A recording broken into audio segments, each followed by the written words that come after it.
उधर मानावाला में चोर और डाकू बेलगाम हो चुके हैं और मानावाला में डकैती की वारदात हुई है। पेट्रोल पंप से डाकू 8 लाख रुपए लूट कर फरार हो गए।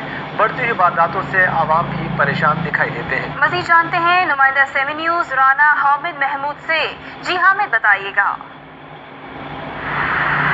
जी बिल्कुल, मैं इस वक्त मौजूद हूँ मानावाला के एक PSO पेट्रोल पंप पे। मैं यहाँ पे बताता चलूँ कि कल 3 वारदात सामने आई हैं थाना मानावाला के हदूद में, और हमारे साथ वो जो मौजूदा मैनेजर हैं PSO पेट्रोल पंप के, वो हमारे साथ हैं। आए हम इनसे जानते हैं कि कैसे वाक़या ये पेश आए इनके साथ। जी बताइएगा। जी, हम 3 आदमी मोटरसाइकिल सवार पे 8 लाख रुपए कैश बैंक MCB मानावाल में जा रहे थे।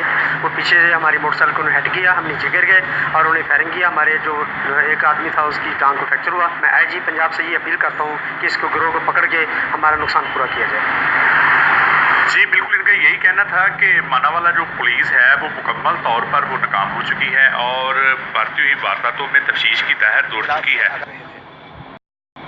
मानावाला में तहसील हेडक्वार्टर अस्पताल में मरीज सरापा